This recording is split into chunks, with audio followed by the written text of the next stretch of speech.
심영구입니다. 감사합니다. 아주 호응이 좋으시네요. 네.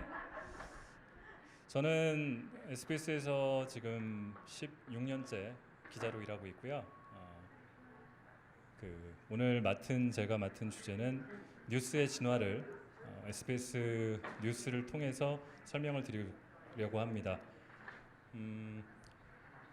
오늘 태풍 때문에 그리고 어저께는 조국 후보자 청문회 때문에 저희 보도본부도 다 같이 바빴는데 저는 이 와중에 여러분께 이런 설명을 드리는 것도 굉장히 중요하고 의미 있는 일이기 때문에 허락을 받고 이렇게 나왔습니다.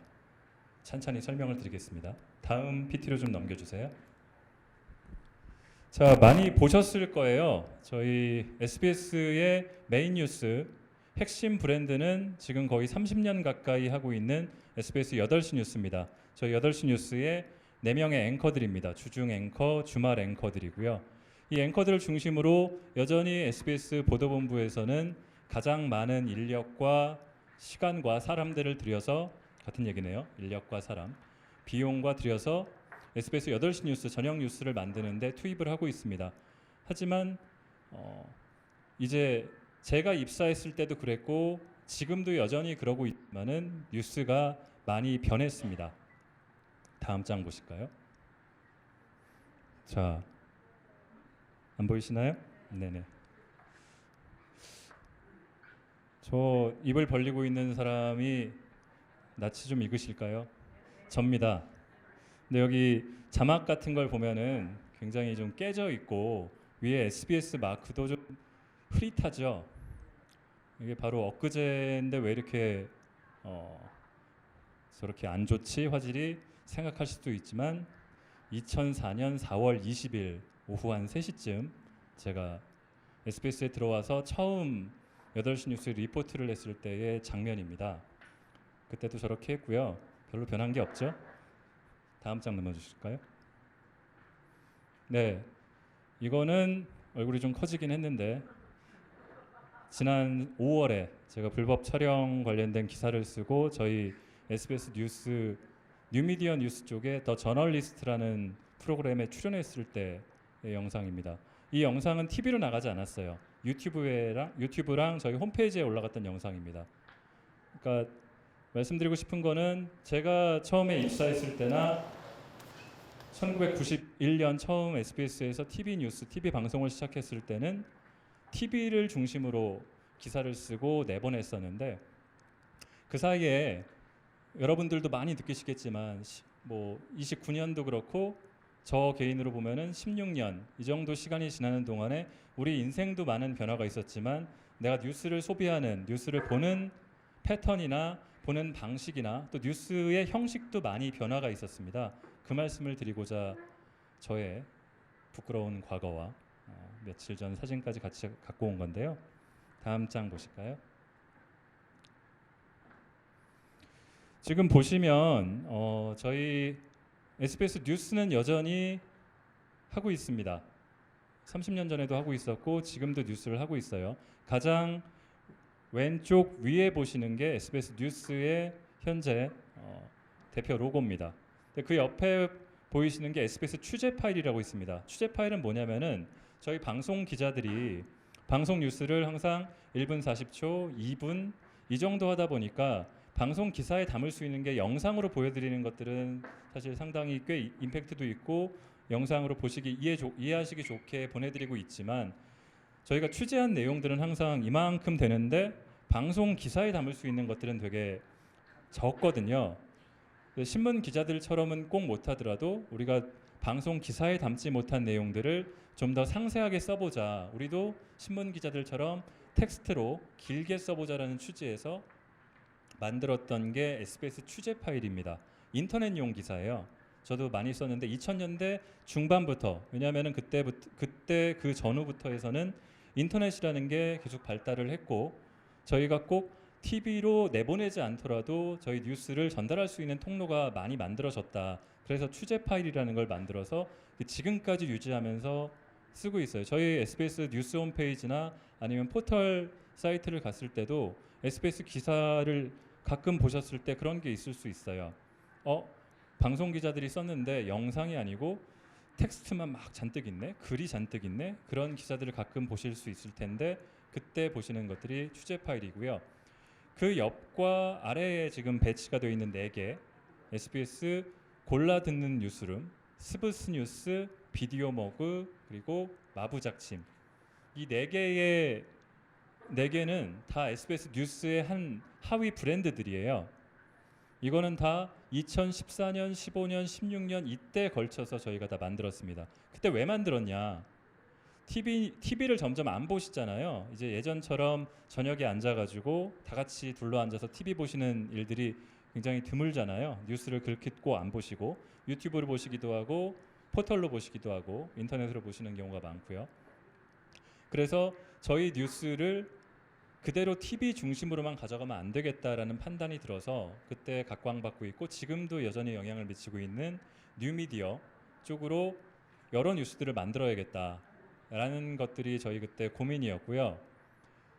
그런데 저희도 그렇지만 저도 어느새 40이 넘어버렸지만 저희 뉴스를 보시는 분들도 여러 어르신들도 계시고 젊은 층들도 있는데 젊은 층일수록 뉴스를 더 안 보는 거예요. 그러면은 왜 안 볼까? 만드는 사람들이 좀 나이가 많고 우리 생각대로 만들어서 그런 거 아닐까?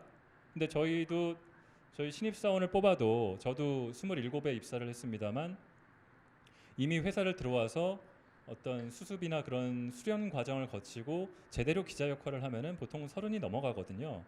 그러면 이미 20대의 시각에서나 20대가 만드는 뉴스가 아니게 되는 거죠.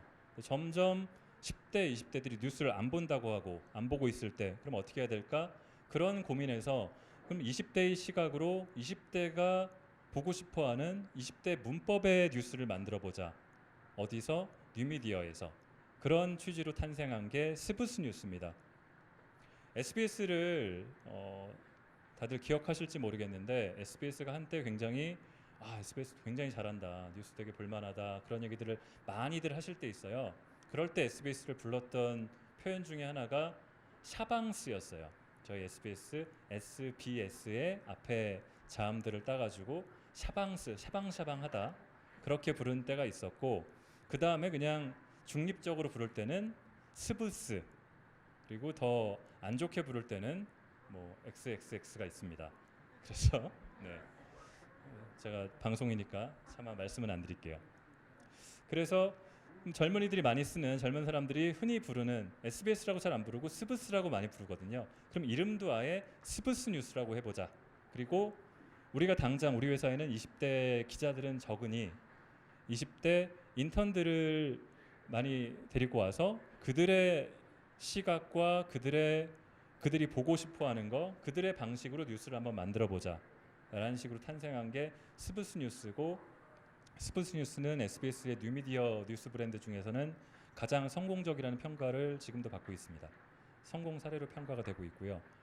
그 다음에 그 옆에 있는 저 약간 비디오 플레이 버튼 같이 생긴 게 비디오 머그라는 브랜드의 로고인데요. 비디오 머그는 스브스보다는 조금 늦게, 스브스 뉴스보다는 그때 만들었는데, 자, 저희가 방송사다 보니까 영상에 되게 강점이 있는 곳이었거든요. 그러면은 우리가 갖고 있는 그 많은 영상들, 뉴스에는 다 담아내지 못하는 영상이 굉장히 많았습니다. 그래서 그 영상들을 영상 중심의 뉴미디어 뉴스 브랜드를 하나 만들자.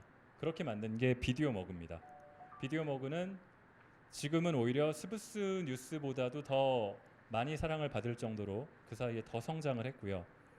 그 바로 위쪽에 있는 게 골라 듣는 뉴스룸. 2011년, 10년, 11년, 12년에 팟캐스트, 나는 꼼수다 같은 팟캐스트들이 굉장히 인기를 끌었고 지금까지 유지가 좀 되고 있습니다. 그래서 저희도 그때 기자들이 한번 만드는 팟캐스트를 해보자, 그런 취지에서, 근데 이름을 뭘로 할까? 저희는 좀 여러 분야를 취재하는 기자들이 많이 있으니까 다양한 소재를 가지고 팟캐스트를 할 수 있겠다. 그래서 뭐 정치도 있었고 경제도 있었고 법률도 있었고 의학도 있었고 뭐 책을 읽어주는 팟캐스트도 있고, 이름을 그래서 뉴스 만드는 사람들이 하니까 뉴스룸, 근데 골라볼 수 있도록 하자. 그래서 골라보는 뉴스룸, 줄여서는 골룸. 네, 저희가 그때 지금은 좀 방이 커졌지만 골룸 이 컨텐츠를 제작하던 스튜디오가 굉장히 조그맸어요. 골방이었거든요. 그때는 지원이 굉장히 좀 미비해서. 그래서 우리는 어차피 골룸에서 만드니까 골룸. 그래서 골라드는 뉴스룸. 그 밑에 이제 마부작침은 제가 현재 소속돼 있는 팀이에요. 마부작침은 저희가 뉴미디어를 중심으로 뭐를 하지만 여러 가지 뉴스를 만들지만 깊이 있는 뉴스도 해보자. 근데 깊이 있는 게 저희가 뉴스를 볼 때 신뢰하기 어려우신 분들도 되게 많잖아요. 아, 이거 믿을 수 있어? 저거 제대로 한 거야? 그런 걸 할 때 저희는 그러면은 데이터, 요즘에는 어떤 것이든 데이터화해서 데이터를 분석할 수가 있고 그런 걸 분석하기 위한 도구들이 굉장히 많이 발달을 했어요. 예전 같으면 하기 힘들었던 10만 건, 20만 건, 100만 건의 데이터도 모아서 분석을 할 수가 있거든요. 그래서 그렇게 분석해서 자, 우리가 데이터를 모아서 분석해 봤더니 이런 결과가 나왔습니다. 라고 보여줄 수 있는 데이터 저널리즘을 해보자. 그렇게 만든 게 이름은 좀 어렵죠. 마부작침입니다. 도끼를 갈아서 바늘을 만든다는 의미의 팀 이름인데요. 그런 마부작침 팀을 그때 만들었고 그 팀도 지금까지 3년 만들어진 지는 3년 반이 좀 넘었는데 계속 유지되면서 활동을 하고 있습니다. 이렇게 그때 SBS가 처음에 TV 뉴스로만 시작해서 취재 파일이라는 영역을 조금 확장을 했고 그 다음에는 20대의 시각을 담은 뉴스, 영상 위주의 뉴스, 팟캐스트, 그리고 데이터 저널리즘, 데이터를 기반으로 한 탐사 보도까지 쭉 연결이 돼서 이 모든 게 다 저희 보도본부 기자들이 중심이 돼서 만들고 있는 컨텐츠인데요. 또 하나의 차이점은 사실은 보시는 분들 사이에서는 잘 모르실 수 있는데 저희 만드는 사람들의 내부를 뜯어보면은 아까 말씀드렸듯이 20대의 경우에는 기자들이 20대가 별로 없어요. 그래서 이쪽 위쪽 SBS 뉴스, SBS 취재파의 골라드는 뉴스룸은 주로 기자가 중심이 돼서 하고 있다면 내용과 형식은 좀 다르지만 기자들이 중심이라면 그 아래 스브스 뉴스, 비디오 머그, 마부작침은 기자가 아닌 저희는 스브스 뉴스 만드는 PD들도 있고요. 에디터들도 있고요. 디자이너도 있고 개발자도 있습니다. 기자가 아닌 사람들이 중심이 돼서 만드는 컨텐츠들이 아래에 있는 컨텐츠들. 지금 이 마을 미디어 센터에서도 기자 출신들도 혹시 있으시겠지만은 아니신 분들 많잖아요. 다들 예전에 어느 인터넷 언론은 모든 시민이 기자다라는 모토를 가지고 있었다면은 기자들만 뉴스 콘텐츠를 만들 수 있는 게 아니다. 그리고 그런 게 더 요즘에는 시청자들, 독자들, 뉴스 소비자들한테 먹힐 수 있다라는 부분들을 하고 있는 그런 저희 SBS 뉴스의 일단 진화 과정이라고 할 수 있겠고요. 다음 장 넘겨주실까요? 자, 이 화면을 보시면 가운데 있는 사람이 다 접니다. 자, 저희 팀 회의하는 장면인데요. 그러니까 저희 마부작침 팀에서 올해 했었던 콘텐츠들과 중간중간에 회의했던 장면들을 제가 몇 장 담아온 겁니다. 뭐 보신 것도 혹시 있을 수도 있고 아닐 수도 있을 것 같아요. 그래서 국회 예산심사 매년 정부가 예산을 편성해서 국회에서 심사를 하는데 그 예산 심사의 문제점이 과연 제대로 심사를 할까 그런 부분들을 담아서 했던 게 의원님 예산 심사 왜 그렇게 하셨어요? 저희가 그때는 예산 회의록 5,400장과 전체 예산 470조 예산을 다 분석을 했습니다. 저희 팀 입장에서는 굉장히 대규모 프로젝트였고요. 그 다음에 뭐 3.1운동을 앞두고는 3.1절을 앞두고는 일제시대의 3.1운동 판결문 전체를 또 분석해서 기사를 쓰기도 했고 또 미세먼지가 올해 3월에 굉장히 좀 심했고 그게 또 이슈였잖아요. 그때는 저희가 최근 4년 동안의 초미세먼지 농도들을 전부 모아가지고 분석해서 기사를 내기도 했고요. 또 불법 촬영 문제, 카메라를 이용한 불법 촬영 문제가 굉장히 이슈고 지금도 계속되고 있는 문제인데 그럼 불법 촬영에 대한 범죄에 대한 판결들이 어떤 치죄 이런 것들이 제대로 되고 있는지를 2018년에 내려진 불법 촬영 사건에 대한 판결문을 전체 432건을 분석해서 기사를 내기도 했고 또 청소년 성매매 부분들이 랜덤 채팅 앱이라는 걸 채팅을 통해서 많이 이루어지고 있다는 부분들을 저희가 분석해서 실제로 청소년 성 매수를 하려는 자들과 저희가 직접 채팅까지 해가면서 굉장히 기분이 더러웠습니다. 그런 식으로 하면서도 분석을 해서 기사를 냈고요. 이런 기사들이 제가 저희 팀이 마부작팀 팀 같은 경우는 3년 반을 하는 동안에 뭐 저희가 취재했던 대상이나 비판했던 대상들로부터 뭐 문제 제기는 있었지만 소송을 당하거나 언론중재위에 제소를 당하거나 하는 일은 한 번도 없었어요. 한 번도 없었던 이유 중에 하나가 저희가 데이터를 수집하고 이 데이터에 기반한 분석을 하고 그걸 근거로 제시하니까 본인들이 할 말이 없는 거예요. 당신 분석해보니까 이렇다. 이거를 반박할 수 있으면 그 반박 자료를 가져와라. 그리고 저희 기사를 본 독자들이나 그런 분들도 그런 피드백을 주세요. 어떤 니네는 다른 기사들도 훌륭한 기사들 많지만 니네 기사는 데이터로 분석했다는 근거가 명확하게 제시가 되니까 좀 신뢰가 가더라. 그래서 제가 잘하고 있다는 거고요. 네. 다음 장 넘겨주시겠어요? 이거는 저희가 분석했던 예를 하나 보여드리려고 갖고 온 거예요. 작년에 저희가 10월에 공정위의 과징금 사건 의결서가 과연 제대로 과징금을 매기고 있는지 20년치를 분석을 한 적이 있거든요. 그래서 20년치를 하면서 이거는 그 중에 일부인데 저런 의결서를 438건을 했는데 438건에 한 건이 많은 거는 뭐 150페이지 이렇게 굉장히 방대한 분량이었어요. 그걸 가지고 각 공정위원장 재임 시기별로도 하고 했는데 의미 있는 결과가 나왔고요. 그걸 통해서 공정위에 이제까지 관행으로만 여겨져 왔던 부분들에 문제 제기를 했다는 거에서 되게 근데 내용이 좀 어려워가지고 많은 분들이 보시진 않았는데 그래도 나름 상도 받고 의미가 있었습니다. 다음 장 넘겨주실까요?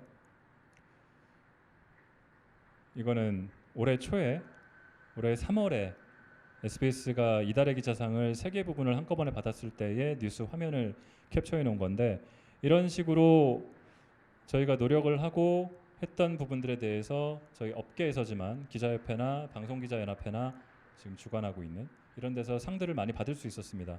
상이 꼭 중요한 건 아니지만 이런 부분들을 그러니까 저희가 뉴스의 진화라는 부분을 설명드리고 있는데 20대 입장의 뉴스, 영상 중심으로 한 뉴스, 그리고 정통 뉴스 또 뉴미디어를 기반으로 하지만 믿을 수 있는 근거가 있는 탐사보도성 뉴스들이 평가도 좋고 저희 뉴스의 발전 방향에서 되게 의미가 있게 진행이 되고 있다. 다음 장 넘겨주실까요?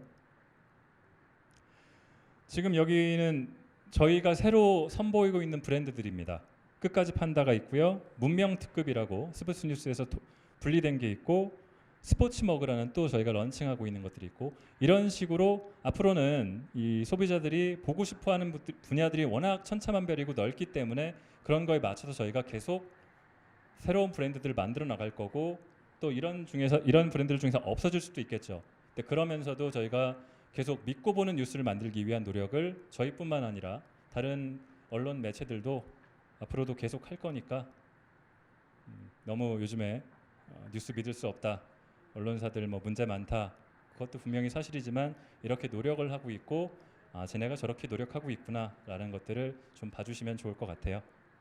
제 얘기는 여기까지 해서 마치겠고요. 들어주셔서 감사합니다.